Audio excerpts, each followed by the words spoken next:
हरिओम, ओम आनंद ma'am, Om Shanti ma'am, ओम ज्ञान ma'am, आप सभी दर्शकों का हमारे चैनल पर स्वागत है। आज हम लोग बीएड फर्स्ट सेमेस्टर के अंतर्गत शिक्षण अधिगम व्यवस्था के अंतर्गत अध्यापक की क्या भूमिका होती है उसके विषय में हम लोग अध्ययन करेंगे। अगर हम बात करें शिक्षण अधिगम व्यवस्था यानी शिक्षण से संबंधित यानी पढ़ाने से संबंधित समस्त क्रिया को अधिगम कराने तक जितनी भी गतिविधियां संपादित की जाती हैं उसे हम क्या कहते हैं, शिक्षण अधिगम व्यवस्था। जैसे अध्यापक पढ़ाने के लिए जो तैयारी करता है वो, और जब तक विद्यार्थी को वह चीज़ अच्छी तरह न आ जाए तब तक, जब तक विद्यार्थी उसको पूरी तरह न सीख ले तब तक जितनी भी गतिविधियां की जाती हैं, जो भी प्रक्रिया अपनाई जाती है या जो भी क्रियाकलाप संपादित किए जाते हैं वह शिक्षण अधिगम व्यवस्था कहा जाता है। तो शिक्षण अधिगम व्यवस्था वह व्यवस्था है जिसमें ज्ञान को इस प्रकार से प्रेषित किया जाता है विभिन्न क्रियाकलाप गतिविधियों के माध्यम से, जिससे बालक को क्या हो, वह चीज़ आ जाए, वह बालक सीख ले। उन समस्त गतिविधियों को प्रबंधित करना, व्यवस्थित करना क्या कहलाता है, शिक्षण अधिगम व्यवस्था कहलाता है। अब शिक्षण अधिगम व्यवस्था में अध्यापक की भूमिका क्या होती है, अगर हम इसकी बात करें तो सबसे बड़ी बात ये होती है कि जो शिक्षण अधिगम व्यवस्था के अंदर अध्यापक क्या होता है, मुख्य भूमिका में होता है। क्यों मुख्य भूमिका में होता है? अगर एक मुख्य भूमिका का मतलब ये होता है मेन कार्यकर्ता, भूमिका का मतलब होता है कार्य को करना या दायित्व को उठाना, ऐसे होता। तो शिक्षण अधिगम व्यवस्था के अंतर्गत अध्यापक क्या होता है, मुख्य भूमिका में होता है। अब क्योंकि ये ज़्यादा ज्ञानवान है, जिसके आधार पर वह नहीं ज्ञान वाले को या कम ज्ञान वाले को अपना ज्ञान क्या करता है, प्रेषित करता है, देता है। तो एक प्रकार से अगर देखा जाए तो शिक्षण अधिगम व्यवस्था का मुख्य स्तंभ अध्यापक ही होता है, या इसका केंद्र बिंदु क्या होता है, अध्यापक ही होता है। तो जब यह मुख्य है, केंद्र है, तो इसका दायित्व या इसका कार्य या इसकी भूमिका हम बात करें तो क्या होगी, सबसे अधिक होगी, व्यापक होगी, व्यवस्थित होगी, नियंत्रित होगी। एक प्रकार से ये कहें कि यह गहन होगी और सिस्टमेटिक होगी, क्रमबद्ध होगी, जिसके आधार पर वह अधिगम कराने में सफलता प्राप्त करता है या सफल होता है। अब हम चलते हैं, अगर हम शिक्षण अधिगम व्यवस्था के अंतर्गत अगर हम देखें तो अध्यापक की भूमिका जो होती है, पहला अगर हम इसकी भूमिका देखें तो ज्ञान प्रदाता के रूप में, पहली अगर इसकी हम भूमिका देखते हैं तो पहली भूमिका इसकी क्या है, ज्ञान प्रदाता के रूप में, यानी ज्ञानदाता के रूप में होता है। ज्ञान मतलब ज्ञान देने वाला। अब यह ज्ञान देने के संदर्भ में अगर हम बात करें, देखिए इस व्यवस्था के अंतर्गत कई अध्यापक की भूमिकाओं को हम लोगों को पढ़ना है। उसमें हम लोग पहली भूमिका पढ़ रहे हैं ज्ञान प्रदाता के रूप में। वास्तव में अध्यापक जो है जब ज्ञान देता है तो वह ज्ञान उसके अनुभव से, उसके कला कौशल से, उसके तर्क से, उस ज्ञान के व्यवस्थित स्वरूप से और उसका ज्ञान विद्यार्थी के स्तर से और उसका ज्ञान समाज से, उसका ज्ञान उसके शब्दों से, उसका ज्ञान उसके व्यवहार से, उसका ज्ञान उसके सोच समझ, प्रत्युत्तर व्यवहार या पाठ्य सहगामी क्रियाओं के माध्यम से, यूँ कहें कि उसका ज्ञान विद्यालयी परिस्थितियों के अनुसार पाठ्यक्रम का जो निर्धारण किया गया है उनके माध्यम से क्या होता है, प्रदर्शित होता है, दिया जाता है, समझाया जाता है, पढ़ाया जाता है। तो यानी ज्ञानदाता के रूप में अगर हम कहें तो शिक्षक जो है मुख्य भूमिका में होता है। ज्ञान प्रदाता ही उसका, शिक्षक का मुख्य आधार ही होता है ज्ञान देना। उसके बाद अन्य जो है गतिविधियां उसके संग उसकी शोभा बढ़ाती हैं, उसके व्यवहार को और व्यवस्थित करती हैं, क्रमबद्ध करती हैं। अगर हम बात करें तो ज्ञान क्या है, ज्ञान किस रूप में दिया जाता है, किसी विषय के अनुसार, किसी पाठ्यक्रम के अनुसार उसकी सही पहचान, उसकी सही समझ, उसका सही आधार, उसमें सही गलत क्या है यह बताना, उसका उपयोग बताना, उसकी ज़रूरत बताना, उसका जो है समाज में या व्यक्तिगत उसकी आवश्यकताओं की पूर्ति करने का आधार को बताना, उसका जो है नियम को बताना, उसके सिद्धांत को बताना और उसको समझाने का प्रयास करना, विद्यार्थी को धारण कराना। ये कहे कि ज्ञान जो है एक व्यापक है, व्यवस्थित है और सूक्ष्म है, सभी चीज़ों से संबंधित, सबकी पहचान, सबकी उपयोगिता, सबका स्थान, सभी चीज़ों से क्या होती है, वो संबंधित होती है, वो ज्ञान है। अगर अध्यात्म में देखें तो ज्ञान वह है जो भगवान को प्रदान कर दे, क्योंकि ईश्वर मिल जाएगा तो सब कुछ संसार का मिल जाएगा, तो कुछ जानना शेष नहीं रह जाता। इसलिए अध्यात्म की बात करें तो ज्ञान वह है जो भगवान को प्रदान कर दे, भगवान को दिला दे। और अगर हम शैक्षिक दृष्टिकोण से बात करें तो ज्ञान वह है जो किसी विषय के अंतर्गत उस विषय को सुव्यवस्थित क्रम ढंग से व्यापक एवं सूक्ष्म अध्ययन करा दे, वह ज्ञान है, वह उस विषय का ज्ञान है। तो आप जो भी अच्छा लगे आप अर्थ समझ जाएंगे, जहाँ आपको अच्छा लगे वहाँ उसको दोबारा रिपीट करके देख लिया करें, ताकि आप अच्छे ढंग से अपनी बात को व्यक्त करके अच्छे से अच्छे अंक प्राप्त कर सके। आगे चलते हैं। तो विषय के अंतर्गत ज्ञान का अर्थ मैंने बताया, तो इस सब चीज़ों को वो क्या होता है, देने वाला होता है। एक प्लेटो का स्टेटमेंट था, प्लेटो ने ये कहा था कि जिसके पास बुद्धि है, जिसके पास जितनी बुद्धि है या जिसके पास बुद्धि है उसी को ज्ञान होता है, और जिसके पास ज्ञान होता है उसी के पास विवेक होता है। विवेक का मतलब ये होता है कि ज्ञान और व्यवहार को उत्तम ढंग से जोड़ना या उत्तम ढंग से प्रयोग करना। यानी जिसके पास बुद्धि होती है उसी के पास जानकारियाँ भी होती हैं, वही उसका उत्तम प्रयोग भी करता है, वही समाज में सत्य असत्य, गुण दोष, उत्थान पतन, न्याय अन्याय इत्यादि बातों में विभेद करते हुए सही निर्णय ले सकता है या सही व्यवहार कर सकता है। इसीलिए प्लेटो ने ज्ञान के लिए बुद्धि को ही आधार माना। वह बुद्धि प्राकृतिक प्रदत्त होती है, वह बुद्धि क्या होती है, प्राकृतिक प्रदत्त होती है, ऐसा इनका कहना है। लेकिन आप इतना हमेशा आप जान लीजिए कि जहाँ चाह वहीं राह। ज्ञान होना तब सार्थक है जब आपका वर्तमान और भविष्य दोनों में आपकी उन्नति हो, आपकी प्रगति हो, आपके अंदर गुणों का और व्यक्तित्व का विकास हो, समाज के ऊपर और व्यक्तिगत दोनों रूपों में आपके कल्याण में वृद्धि हो, तब वह ज्ञान कहलाता है। ज्ञान का ये अर्थ नहीं कि वर्तमान की आवश्यकताओं को पूरा कर ले और भविष्य अंधकार में हो, वो ज्ञान नहीं, वो पतन का मार्ग होता है। तो ज्ञान इन सब की पहचान और उपयुक्त गतिविधियों, उपयुक्त व्यवहार को सिखाने संबंधी बातों को बताता है। आगे चलते हैं। ये तो रही प्लेटो की बात और रही ज्ञान की बात। अब हम लोग देखते हैं कि शिक्षण अधिगम व्यवस्था में यानी लेसन प्लान किस प्रकार से तैयार किए जाते हैं और उसको किस प्रकार से पढ़ाया जाता है और किस प्रकार से अधिगम कराया जाता है, यानी विद्यार्थियों को सिखाया जाता है। उन समस्त प्रक्रियाओं के अंतर्गत अगर हम देखें तो शिक्षक की क्या भूमिका होती है, तो पहली भूमिका होती है शिक्षण या अनुदेशनात्मक उद्देश्य। पहली भूमिका ये होती है शिक्षण अधिगम व्यवस्था के अंतर्गत अध्यापक क्या करता है, जो चीज़ पढ़ाना चाहता है क्लास में उसका जो है उद्देश्य होता है। शिक्षण का क्या होता है, उस उद्देश्य को पूरा करना, यानी उस जो पढ़ाना चाहता है उसको सिखाना, पहला उसका तो यही भूमिका होती है।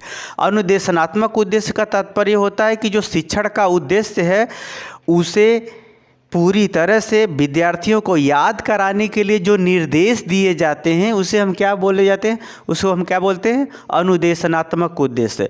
सामान्य परिस्थितियों में शिक्षण का उद्देश्य और अनुदेशनात्मक उद्देश्य दोनों एक ही माना जाता है, परंतु दोनों में अंतर। जैसे आपने कहा कि आज 6-7 बातें मैं बता दूंगा बच्चों को समझा करके क्लास में और उनको सिखा दूंगा, तो हुआ शिक्षण का उद्देश्य।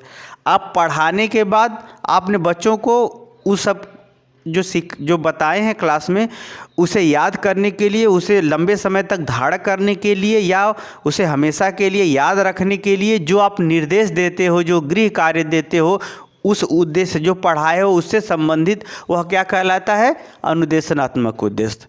तो शिक्षण का उद्देश्य या अनुदेशनात्मक उद्देश्य की सफल बनाने के लिए या उसे पूर्ण रूप से सिखाने के लिए अध्यापक क्या करता है, शिक्षण अधिगम व्यवस्था के मुख्य भूमिका में होता है। यानी शिक्षण का उद्देश्य और अनुदेशनात्मक उद्देश्य को प्राप्त करने के लिए अध्यापक क्या होता है, मुख्य भूमिका में होता है। अब दूसरा चलते हैं, सक्रिय एवं उपयुक्त शिक्षण विधि।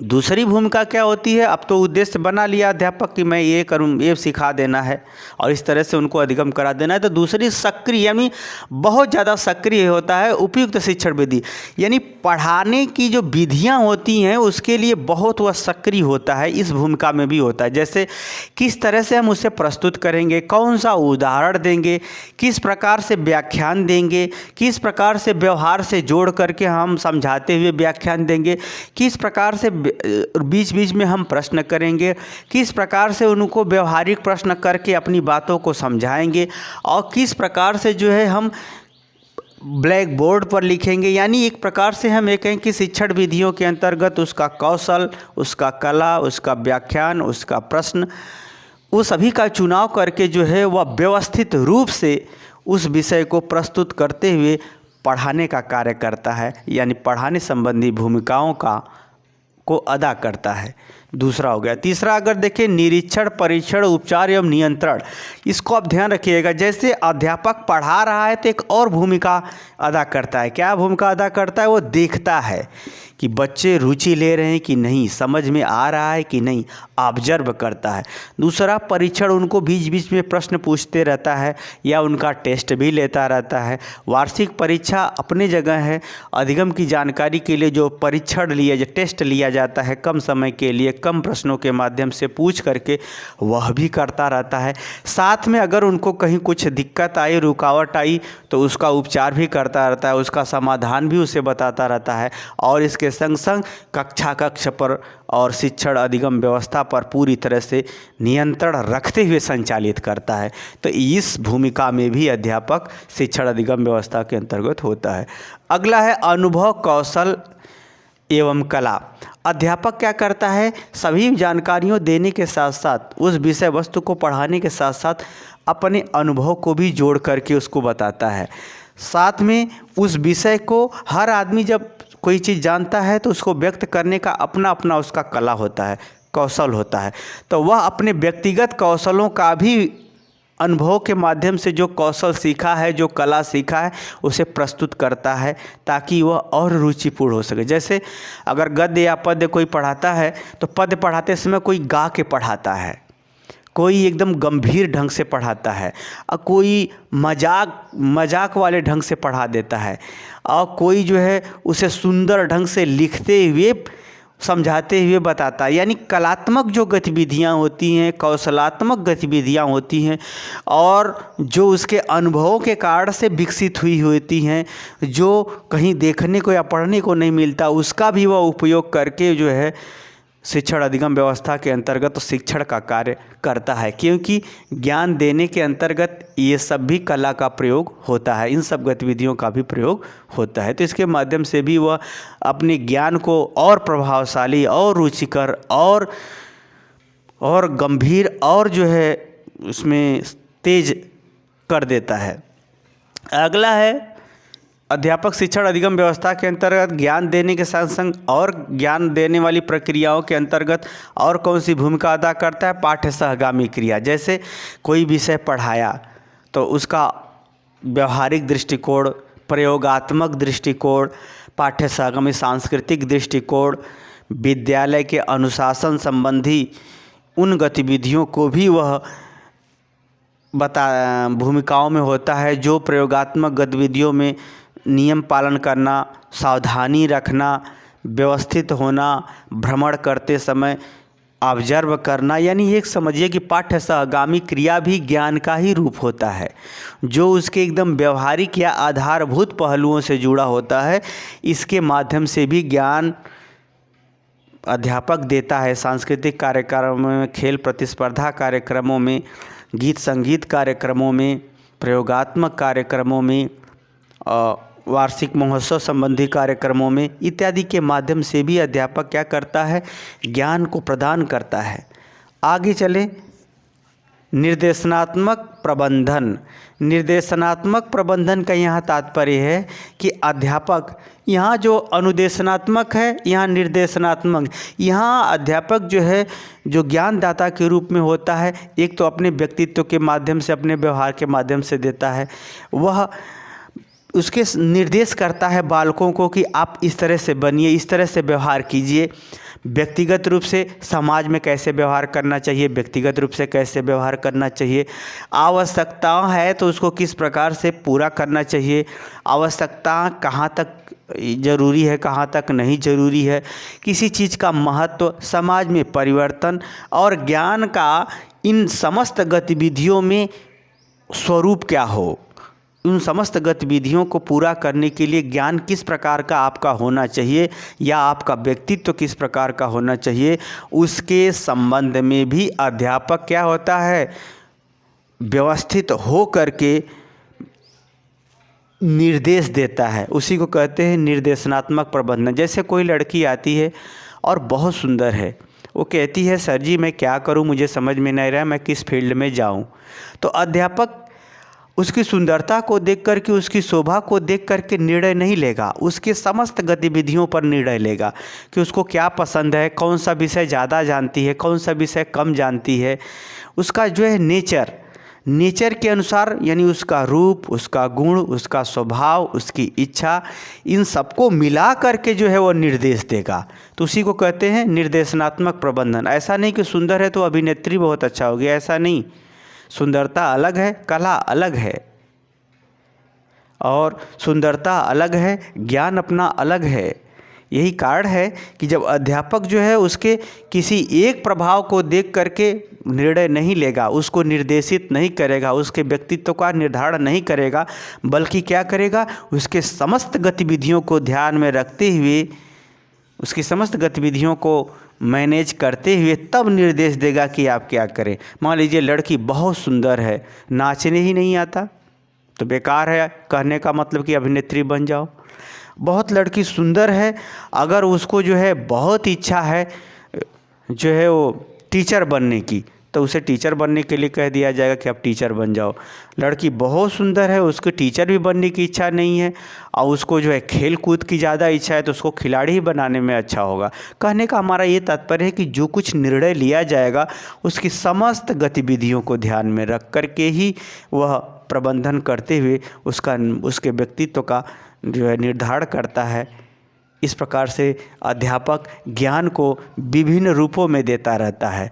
ये जो ज्ञान है वो विभिन्न रूपों में, एक तो शिक्षण के उद्देश्य के रूप में, दूसरा शिक्षण विधि के विभिन्न गतिविधियों के रूप में, फिर निरीक्षण, उपचार एवं नियंत्रण के रूप में, फिर अनुभव, कौशल एवं कला के रूप में, फिर पाठ्यसागामी क्रियाओं के रूप में, फिर निर्देशनात्मक प्रबंधन के रूप में भी अध्यापक ज्ञान को देने वाला होता है शिक्षण अधिगम व्यवस्था के अंतर्गत। मुझे उम्मीद है कि मेरा व्याख्यान आप समझ गए हैं तो कमेंट बॉक्स में भी ज़रूर बताइए। साथ ही मेरे चैनल को लाइक शेयर सब्सक्राइब भी कीजिए। हरिओम।